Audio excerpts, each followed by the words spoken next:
नमस्कार मित्रांनो, मी सुरेश नेमकर तुमचं स्वागत करत आहे आजच्या पॉडकास्टमध्ये.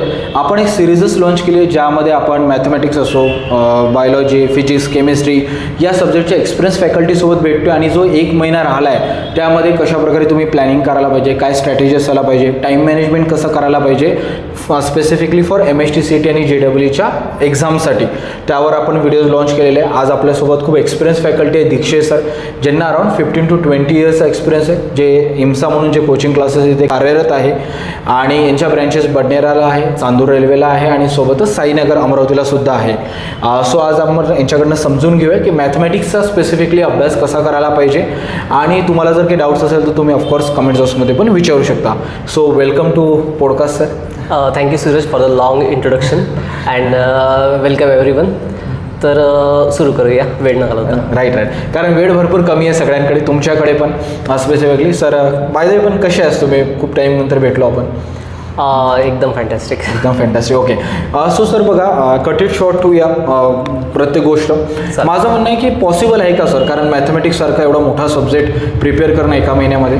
प्रॅक्टिकली स्पीकिंग आणि सरळ भाषेमध्ये बोलतो की सरळ स्पष्ट शब्दात जर सांगितलं तर प्रॅक्टिकली नाही आहे. कारण की जेव्हा आपण मॅथमॅटिक्सच्या सिलेबसबद्दल बोलतो आहे तर MST CETला 25 चॅप्टर्स आहेत. त्याच्यापैकी एक डिफरन्सिएशन छोटासा चॅप्टर जरी आपण पकडलं ना, त्याला नॉर्मली शिकवायला आम्हाला 1.5 महिना लागतो आहे. तर जिथे एका चॅप्टरला शिकवायला 1.5 महिना लागतो आहे तर आपण 30 दिवसामध्ये तो नाही कव्हर करू शकत. फक्त आपण एवढं म्हणू शकतो आहे की एक विद्यार्थ्याचा जेवढाही अभ्यास असेल, जेव्हा तो समजा 40% त्यांनी स्टेट बोर्ड प्रिपेअर केलं असेल तर तो CETमध्ये 60% जाऊ शकतो. त्यांनी एखाद्या विद्यार्थ्यांनी जर 50-60 कव्हर केलं असेल सिलेबस तर तो 70-80% जाऊ शकतो.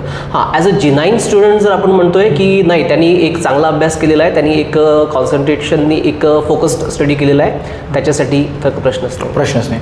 तर सर मग हे एका महिन्याचं स्ट्रॅटेजी किंवा प्लॅनिंग काय असायला पाहिजे स्टुडंटचं? एका महिन्यामध्ये बघा, सगळ्यात आधी तर जसं तुम्ही स्टेट बोर्डला जे काही फोकस केलेलं असेल, सपोज फॉर एक्झाम्पल तुम्ही स्टेट बोर्डच्या 15 चॅप्टर्सपैकी 5 चॅप्टर्स फोकस केलेले आहे फॉर द पासिंग पर्पज, किंवा एखाद्या विद्यार्थ्याने एक ॲव्हरेज स्टुडंटचा जर आपण विचार करतो तर एखाद्या ॲव्हरेज स्टुडंटनी 8 to 10 चॅप्टर्स प्रिपेअर केले असतील, एक मिड ॲव्हरेज स्टुडंटनी 12 चॅप्टर्स प्रिपेअर केले असतील. तर तुम्ही जेवढंही प्रिपरेशन स्टेट बोर्डसाठी केलेलं आहे पहिले तर त्या चॅप्टर्सवर फोकस करा.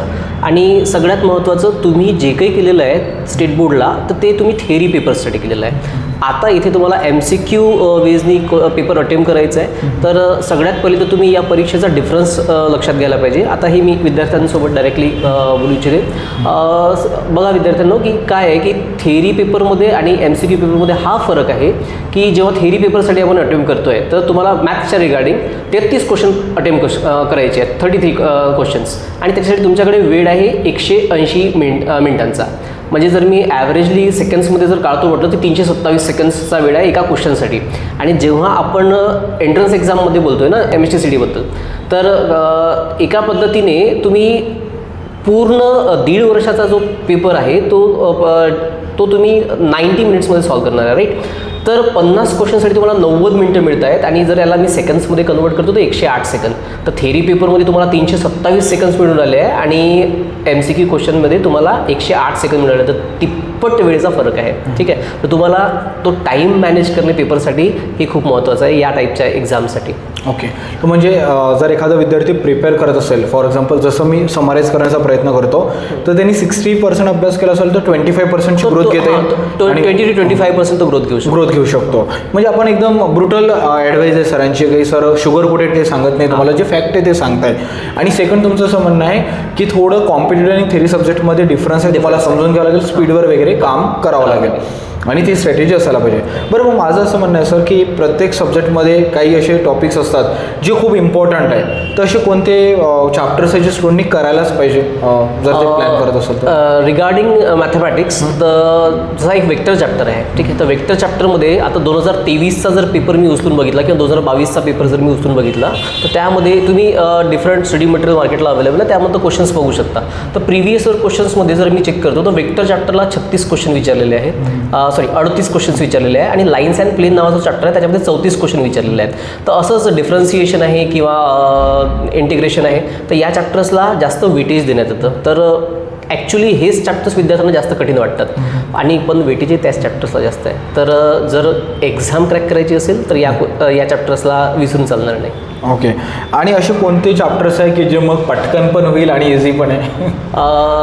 फर्स्ट ऑफ ऑल शॉर्टकट्स नाही आहेत सक्सेसचे. तरी जर समजा एक शॉर्ट चॅप्टर्स आपल्याला हवीच असतील तर मॅट्रायसिस आहे, मॅथमॅटिकल लॉजिक आहे, LPP आहे, त्यानंतर प्रोबॅबिलिटी डिस्ट्रीब्युशन आहे, बायनॉमियल डिस्ट्रीब्युशन आहे. हे काही चॅप्टर्स आहे जे तुम्हाला कमी वेळेमध्ये मार्क्स देऊ शकतात. पण यांच्यामध्ये क्वेश्चन्स जे विचारले जातात ते 1 ते 2 क्वेश्चन्स तुम्हाला मिळतील एक्झामला, याच्यापेक्षा जास्त नाही. ठीक आहे. मग there is no shortcut in short. हे जे झालं ते प्लॅनिंगबद्दल झालं, टॉपिक्सबद्दल आणि कन्सेप्ट्सबद्दल झालं. आता आपण थोडे विद्यार्थ्यांचे डाऊट्स पण घेऊ. सर, विद्यार्थ्यांना एक डाऊट असतो मॉक टेस्टला घेऊन, तर किती मॉक टेस्ट द्यायला पाहिजे? म्हणजे फुल लेंथ मॉक टेस्ट किती द्यायला पाहिजे, सब्जेक्ट वाईज आणि चॅप्टर वाईज? काय वाटतं तुम्हाला? मॅथमॅटिक्ससाठी पण सांगा आणि फुल लेंथ पण सांगा. किती जास्त द्यायला पाहिजे हे मी नाही सांगत, मी कमीत कमी किती द्यायला पाहिजे याच्याबद्दल डिस्कशन करू. ठीक आहे, म्हणजे मिनिमम तुमचं एवढं व्हायला पाहिजे. बघा, ॲटलिस्ट 1 चॅप्टरवर 1 टेस्ट तुमची व्हायला पाहिजे. एक टेस्ट. ओके. एका चॅप्टरवर. त्यानंतर फिजिक्स असो, केमिस्ट्री असो, बायो असो किंवा मॅथ्स असो, प्रत्येक सिलेबस जो आहे पार्ट 1 पार्ट 2 मध्ये डिवाईड केलेला आहे. तर पार्ट 1ची एक मॉक टेस्ट तुमची व्हायला पाहिजे, पार्ट 2ची एक मॉक टेस्ट तुमची व्हायला पाहिजे, त्यानंतर एक कंबाईन मॉक टेस्ट व्हायला पाहिजे. आता रिगार्डिंग मॅथमॅटिक्सबद्दल जर मी बोलतो आहे तर तुमच्याकडे 25 चॅप्टर आहे मॅथ्सचे, तर 25 टेस्ट तुमच्या झाल्या पाहिजे. प्लस पार्ट 1 पार्ट 2 नुसार एक टेस्ट तुमची ती व्हायला पाहिजे आणि एक कम्प्लीट टेस्ट व्हायला पाहिजे. म्हणजे 25 + 3 आपण जे कन्सिडर करतो तर 28 टेस्ट तुमच्या मिनिमम व्हायला पाहिजे. मिनिमम 28 एवढे अटेम्प्ट तुमचे व्हायला पाहिजे. आता प्रश्न असा आहे की 30 दिवस उरले आहेत, तर 30 दिवसांमध्ये 28 टेस्ट कशा होणार आहे? तर तुम्हाला एका दिवसात 2 किंवा 30 टेस्ट अटेम्प्ट 2 किंवा 3 टेस्ट अटेम्प्ट करावं लागतील. ओके. आणि सर, म्हणजे सर एखाद्या स्टुडंटने फक्त 12 चॅप्टर प्रिपेअर केलं सर आउट ऑफ 25, तर मग तो 12 टेस्ट देईल आणि फुल लेंथ देऊन बघेल. फुल लेंथ म्हणजे तसे ते अटेम्प्ट कमी होईल, 13-14 अटेम्प्ट कमी होईल. तर तुमच्या जसा अभ्यास झाला त्यानुसार तुम्ही अकॉर्डिंग टू स्टुडंटचं प्रिपरेशन जे काही असेल तर त्यानुसार मग त्यांनी स्वतः बघा, सगळ्यात आधी तर स्वतःला ओळखणं खूप महत्त्वाचं आहे. खूप रेअर स्टुडंट असतात की ज्यांचे 25च्या 25 चॅप्टर्स पूर्ण प्रिपेअर झाले असतील. सगळ्यात मोठा फरक हा आहे की 25 चॅप्टर्स जे आहेत त्यापैकी 15 चॅप्टर्स हे 12th स्टँडर्डमधले आहे आणि 10 चॅप्टर्स जे आहेत हे 11th मधले आहे. तर 11thचे चॅप्टर्स शिकून किंवा त्यांनी रिवाईज करून किंवा त्याचा अभ्यास करून त्यांना चॅप्टर्स बघून त्यांना 1 वर्ष झालं असेल कमीत कमी, त्याच्यापेक्षा जास्तच पण कमी नाही. तर मग आता त्या चॅप्टरला रिकॉल करणे आणि त्या चॅप्टरला प्रॅक्टिस करणे. तर बरेचदा स्टुडंट हा पण प्रयत्न करतात की पहिले 15 चॅप्टर्स जे आहेत हे मी 12th बोर्डचे करेल. म्हणजे जे रिसेंटली त्यांनी ज्या टॉपिकवर पेपर दिलेले आहेत त्याचं ते रिकॉल करतात, त्याला ते रिवाईज करतात आणि त्याच्यातूनही चांगले मार्क्स मिळू शकतात. कारण की 50 पैकी 40 क्वेश्चन हे 12th बोर्डवर येणार आहेत आणि 10 क्वेश्चन जे आहेत हे 11thच्या सिलेबसमध्ये येणार आहे. ओके. मग त्यानुसार तुम्ही प्लॅन करू शकता. त्यानुसार प्लॅन करायला पाहिजे. आता अजून एक डाऊट असतो सर, मॉक टेस्टला जर कमी मार्क्स मिळाले तर थोडं लो फील होतं, कॉन्फिडन्स कमी होतो. याला कसं अप्रोच करायला पाहिजे किंवा कसं? त्यामध्ये सगळ्यात पहिले तर बघा की जेव्हा आपण कुठल्या तरी गोष्टीला सुरुवात करतो तर प्रत्येक गोष्टीसाठी तुम्ही डायरेक्टली जम्प नाही करू शकत. स्टार्टिंग तुम्हाला फर्स्ट लेवलपासूनच करावं लागेल. एखादा खूप मोठा क्रिकेटर जरी घेतला किंवा फुटबॉलर जरी घेतला, क्रिस्टियानो रोनाल्डो आहे किंवा सचिन तेंडुलकर सर आहे किंवा विराट कोहली आहे, हे पण खूप सारी प्रॅक्टिस करतात नेटमध्ये, पण ते प्रत्येक मॅचमध्ये 100 नाही काढू शकत किंवा रोनाल्डो पण प्रत्येक मॅचमध्ये गोल्स नाही करू शकत. Okay, so it is not possible to everyone. तर हे पण आपल्याला पण ॲप्लिकेबल आहे. प्रयत्न करणे आणि तुमचा मॉक टेस्टचा जो स्कोर आहे तो हळूहळू वाढेल. एकाच दिवशी जर तुम्ही मॉक टेस्टचा स्कोर जर आउट ऑफ आउट घेऊ शकत असाल तर तुम्ही प्रिपरेशन करणारच नाही ना, तुम्ही डायरेक्ट एक्झामच द्या. बरोबर. So you have to prepare every day. Okay, show up every day in short. Right. आता हे तर झाले विद्यार्थ्यांचे काही डाऊट्स म्हणा. अजून याच्यामध्ये थोडंसं असतं सर की डिफरन्शियल इंटिग्रेशन हे तर एकदम म्हणू शकतो मी डायरेक्ट डेव्हिल आहे स्टुडंटच्या लाईफमध्ये. तर वेळेवर होऊ शकणार की मग स्किप केलं तर वेटेज जाईल? मग तुमचं काय सजेशन राहील विद्यार्थी? स्किप केलं तर ऑब्व्हियसली वेटेज जाणार आहे, पण ॲट द सेम टाईम तुम्ही वेळेवर करू शकत नाही. जसं मी ऑलरेडी स्टार्टिंगमध्ये सांगितलं आहे की डिफरन्सिएशन एक चॅप्टर शिकवायला 1.5 महिना लागतो आहे, 1 महिना लागतो आहे. तर तुम्ही 1 महिन्यामध्ये प्रिपेअर नाही करू शकत आहे. तर तुमच्याकडं जेवढं होऊ शकतं आहे. At the same time problem असा आहे की डिफरन्सिएशन आणि इंटिग्रेशन या 2 चॅप्टर्स म्हणजे या 2 कॉन्सेप्टला मिळून 5 चॅप्टर्स आहेत पार्ट 2चे. तर तुम्ही स्किप करायचा प्रयत्न केला तर क्वेश्चन जातील आणि ऑब्व्हियसली मार्क्स पण जातील. ओके. ओके, म्हणजे तुम्हाला करावंच लागेल, देर इज नो. त्याच्यामध्ये तुम्ही एक पर्याय करू शकता की आधी तुमचे जे बाकीचे चॅप्टर्स प्रिपेअर झाले आहे प्रॉपरली, पहिले तुम्ही त्याच्यावर फोकस करा आणि त्यानंतर जर तुमच्याकडे वेळ उरतोय तर मग तुम्ही या चॅप्टर्सकडे नक्कीच लक्ष द्या, कारण की स्किप करून तर काहीच होणार नाही आहे. ओके, ठीक आहे. आता आपण थोडं एक्झाम डेवर येऊया. आता आपण मुलांचे डाऊट्स पण घेतले, कन्सेप्ट्स कोणते करायला पाहिजे आणि प्लॅनिंग स्ट्रॅटेजी पण डिस्कस केली. आता आपण डायरेक्ट एक्झाम डेवर येऊ. तर पेपरमध्ये कसं अप्रोच करायला पाहिजे मॅथमॅटिक्सच्या सेक्शनला? फर्स्ट ऑफ ऑल तर मी माझ्या स्टुडंट्सला रेग्युलर म्हणतो आहे की at the day of exam तुम्ही वेगळं काहीच करू शकत नाही. जेवढा तुमचा अभ्यास झालेला आहे त्या अभ्यासावर फक्त कॉन्फिडंटली पेपरला अप्रोच व्हा, कारण की तुम्ही वर्षभर जर मेहनत घेतलेली आहे तर तुम्हाला घाबरायचं कारण नाही आहे. आणि जर समजा समहाऊ काही विद्यार्थ्यांच्याकडनं नाही झालेलं आहे, काही रिझन्स आलेले आहेत, तर तरी तुम्ही ॲट द सेम डे काहीच करू शकत नाही. तर तुमच्याकडे आतापर्यंत जेवढा वेळ होता त्याच्यामुळे तुम्ही जेवढं काही केलं असेल तुम्ही स्वतःचा फक्त कॉन्फिडन्स घेऊन जाल. जर तुम्ही पहिल्याच दिवशी खांदे टाकून जात असाल तुमच्या पेपरला तर तुम्ही काहीच करू शकणार नाही.